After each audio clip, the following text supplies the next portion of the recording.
사람들이 코로나 약 언제 나와요 말씀하시잖아요. 그래서 사실 이모 코로나 약 만들면 되잖아. 내가 지금 이모가 만들어서 그 약 너 10년 후에 먹을 수 있어. 혹시 뭐 다른 거 질문 있어요?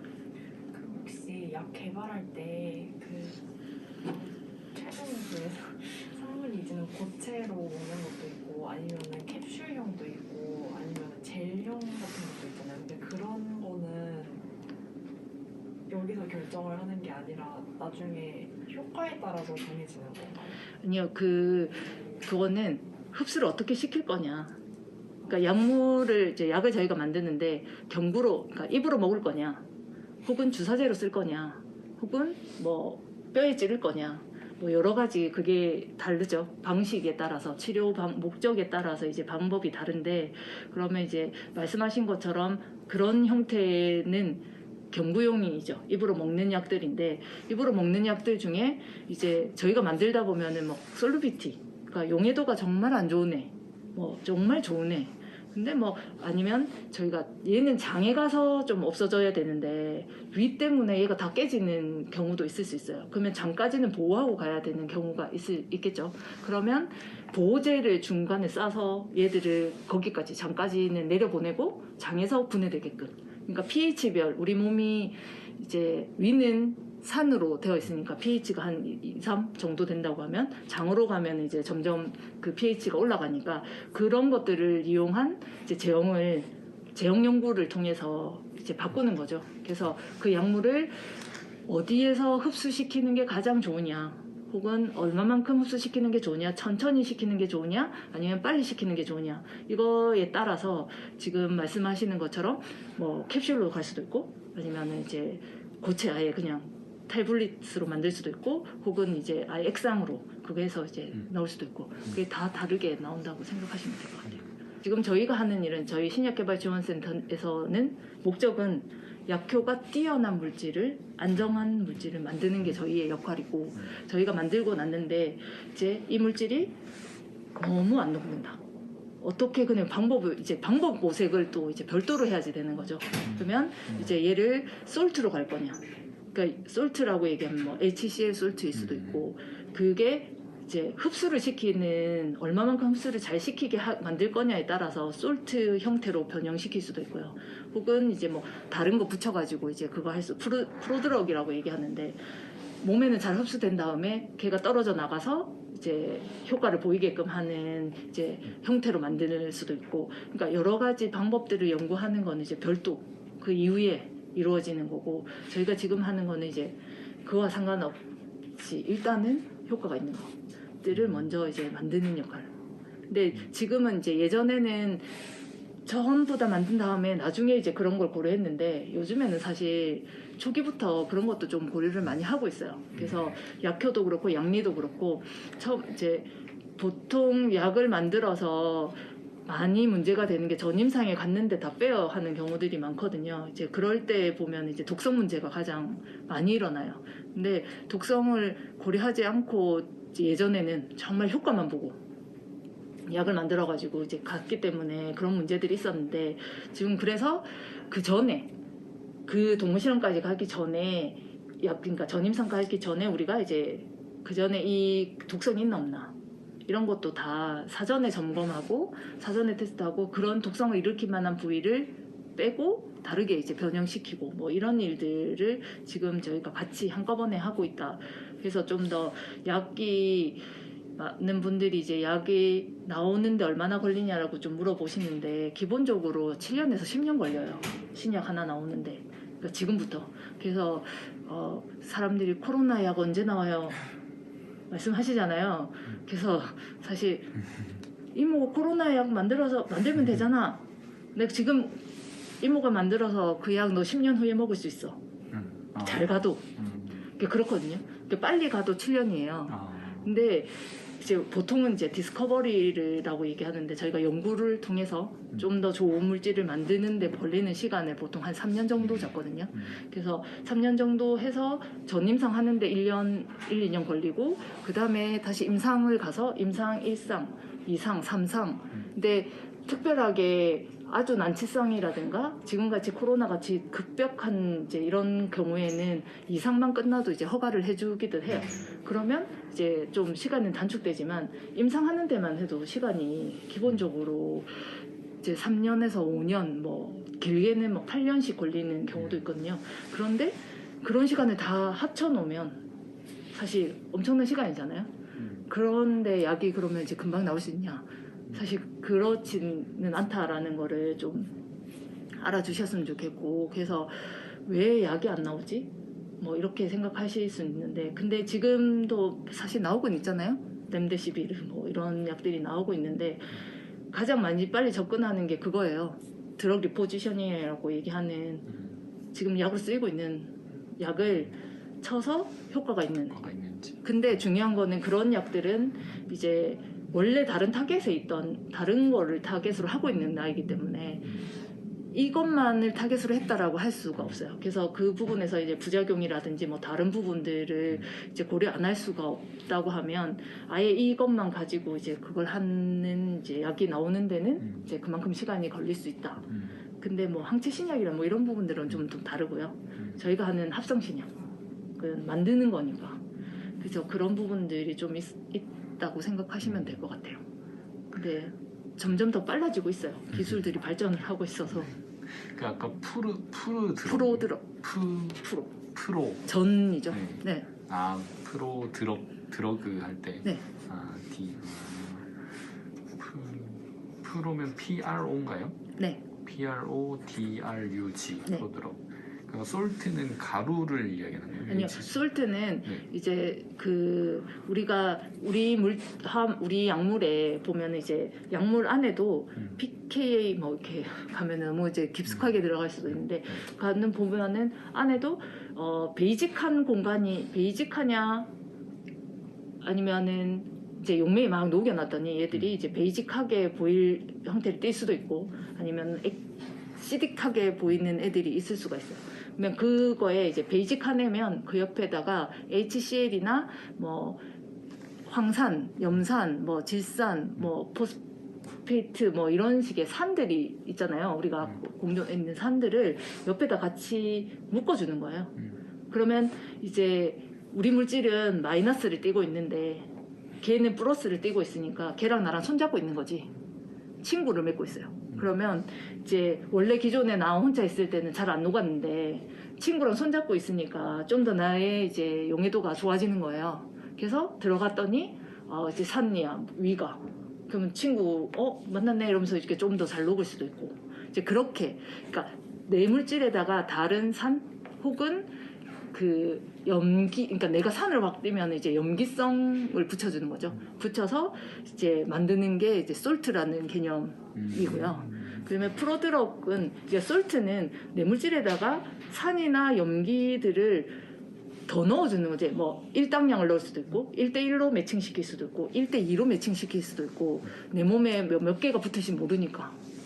손이 여러 개일 수도 있잖아요. 그럼 손이 여러 개면은 손 잡을 수 있는 애들이 많으니까 뭐 여러 개가 붙을 수도 있고 아니면 난 손이 하나니까 한 개만 붙을 수도 있고 그래서 그거는 또 정량을 또 다 해야 돼요. 그래서 약들 여러분들이 이제 보시면 저는 가끔 이제 그런 거 보거든요. 거기서 보면은 얘 솔트로 되어 있구나. 얘는 그냥 그걸로 되어 있구나. 그게 이제 보면은 이름에도 뭐 적혀 있어요. 그래서 뭐 얘가 HCl 소트가 붙어 있는 건지 하이드로시클로라이드가 붙어 있는지 뭐가 붙어 얘가 뭐가 붙어서 만들어졌구나 뭐 이런 게 있는데 이제 가끔 약에 보면 그렇게 되는 게 이제 그 솔트로 만들어진다고 가장 많은 곳에서 접근하고 있고 가장 쉽게 접근할 수 있는 거고 가장 많은 약들이 나와 있는 것 중에 대부분 솔트로 많이 나와 있어요. 그래서 그런 거고 프로드럭이라고 얘기하는 거는 내 몸에 붙여놓는 거예요. 아예 잘 떨어질 애를. 근데 흡수는 좀 되게끔 흡수 좀 잘 되는 녀석을 아예 이렇게 결합하는 거는 그냥 이제 살짝만 이렇게 점점점점점으로 연결돼 있는 건데 아예 잡고 있는 거지 나한테.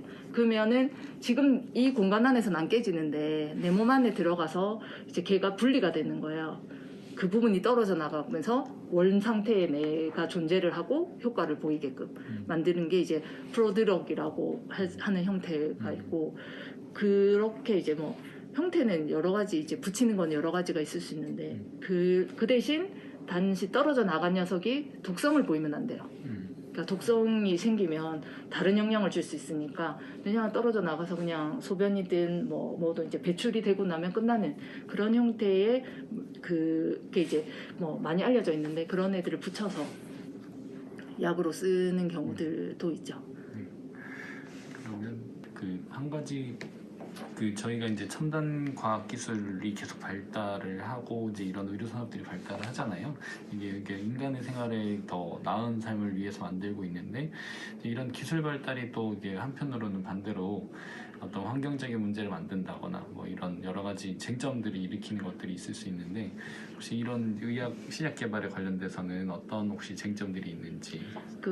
아까 뭐 말씀드린 가장 큰 문제가 이제 저희 조카가 저한테 물어본 게 그거예요. 이모도 쥐 죽여? 이거였어요.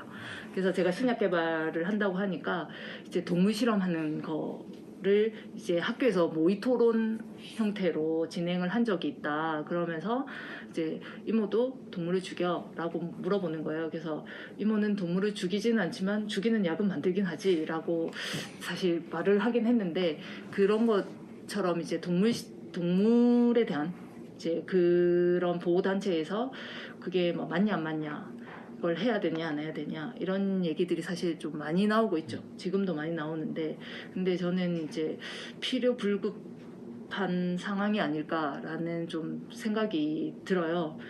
그렇다고 사람한테 먼저 먹일 수도 없고, 그러면 사람과 비슷한 어떤 것에 실험을 해야지 되는데, 그런 게 뭔가, 그럼 동물일 수밖에 없고, 그러면 이제 동물에게 실험을 하지 않을 수 없는 상황인데, 그러면 이 부분에 대해서 뭔가 우리가 하는 일이 필요하잖아요. 그러면서 어떻게 이거를 좀 줄일 수 있을까, 저희도 고민스럽고, 저희도 사실, 근데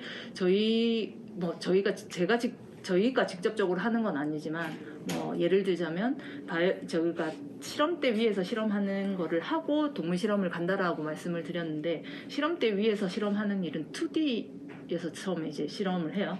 바이올로지에서 실험하실 때. 근데 그것을 3D로 좀 더 사람의 그 형태에 가깝게 만드는, 좀 더 이제 그런 형태로 인비보에 가까운, 인비보라고 얘기하는 이제 동물 실험하고 하는 것처럼 그런데 가까운 형태로 만들어서 실험을 해보는 일들을 지금은 되게 많이들 이제 하고 계세요. 그게 오가노이드라고 하는 이제 단어로 얘기가 되고 있는데, 많이들 아마 논문상에도 가장 많이 요즘에 핫하게 나오고 있고 많은 곳에서 하고 있어요. 오가노이드라고. 그래서 그게 3차 원으로 만들어지는 형태의 이제 그 질환 모델을 만들어서 거기에 내 약물을 쳐서 효과가 있나 없나.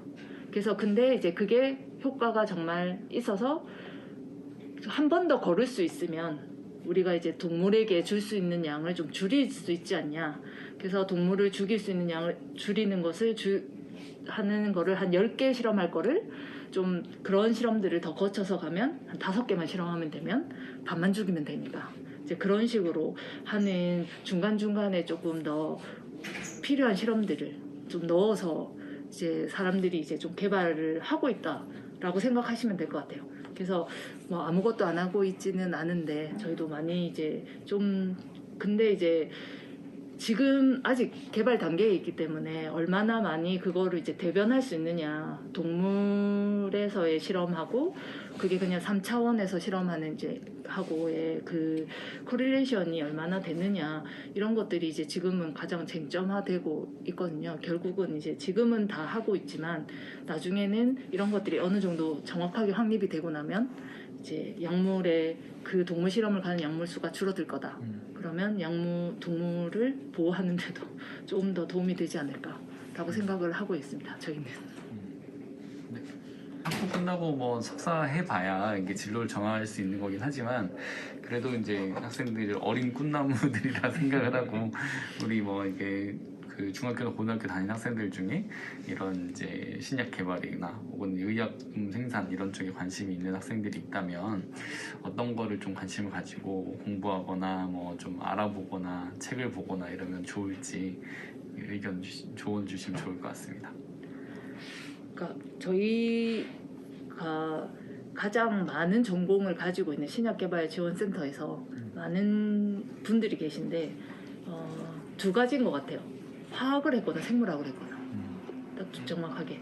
그래서 생명공학도 어쨌든 생물학이 베이스인 거고 저희도 화학이 있다는 베이스고 이제 분자 설계 어제 보신 분들도 베이스는 화학이고 화학 위에 이제 물리화학이냐 이제 전공이 조금씩 나눠지겠지만 이제 화학하고 이제 생물학 두 가지를 꼭 해야지 된다라는 거라고 생각이 들고요. 그리고 혹시 뭐 이제 그 저희뿐만이 아니라 저는 이제 바이올로지 하시는 분들도 좀 보셨으면 하는데 그런 분들도 이제 하시는 일들은 대부분 다 이제 생물학을 전공하시고 이제 세포 수준 뭐 이런 걸로 해서 이제 보시는 것들이니까 그런 쪽에 이제 관심을 좀 더 두시면 전공 공부를 그렇게 하시는 게 저희 쪽으로 오시는 거라고 생각되고 약사, 의사, 간호사를 제외하고 사실 저희 화학이나 생물학 뭐 이런 쪽으로 이제 공부해서 갈 수 있는 곳이 사실 엄청 많이 있거든요. 특히 화학은 정말 갈 데가 많아요. 솔직하게 이 제약회사 아니어도 맞는데 저희가 제약 쪽으로 그러니까 약 쪽으로 보면은 화학해서 갈 수 있는 분야들이 생물학보다 훨씬 더 많아요. 그래서 저희가 직원을 채용할 때도 보면 의학과학에서 저희가 이제 연구원들 뽑을 때 많이 못 뽑아요. 없어요. 하시는 분이 별로 없어요. 많이 없고 그리고 수요가 워낙 많다 보니까 많이 그걸 안 하시는데 바이올로지 하시는 분들을 뽑을 때 보면은 엄청난 지원율이 엄청나거든요. 그분들이 갈 수 있는 분야는 좀 한정적이고요. 그래서 뭐 제약회사에 이제 분석하는 쪽이라든지 아니면은 병원의 그런 이제 그 분석 있죠. 피부 보고 분석하거나 뭐 조직 분석 뭐 이런 쪽으로 가시는 분들이 이제 생물학 하시고 이제 가시는 분들이 좀 많이 있는 반면에 그러니까 화학 하시는 분들은 이제 사실 갈 데가 되게 많이 있고 전공도 좀 많이 나눠지기 때문에 좀 더 저는 화학을 하는 게 더 좋지 않나요? 제 생각에. 근데 이제 화학이 사실 쉬운 거는 아닌데 근데 저도 사실 뭐 나중에 실험하는 게 너무 재밌어서 유기화학 실험을 처음 하고 너무 재밌는 거예요. 그래서 이런 거면은 계속 한번 해볼 수 있겠다. 사실 뭐 눈에는 안 보이는데 이상한 가루 들고 이게 약이래 자꾸 아니면 이게 뭐 그물질이 맞대 이게 맞는지 안 맞는지 사실 잘 모르잖아요. 근데 그렇게 하면서 그물질이 맞다라는 거를 증명해내고 뭐 확인해가는 과정들이 되게 재미있었거든요. 그래서 그런 부분들에 조금 더 관심을 두면 좋지 않을까. 그래서 화학을 해도 화학 중에도 그러면 뭘 할 거냐. 그래서 학부 때는 사실 화학을 가장 많이 그냥 일반적으로 많이 하는데 화학 이후에는 이제 뭐 물리화학, 유기화학, 이제 무기화학 좋아하신다고 하셨는데 근데 무기화학은 사실 해서 갈 데가 그렇게 많지 않아요. 이런 말 하면 조금 그렇게 가장 많이 수요가 있는 곳은 유기화학이에요.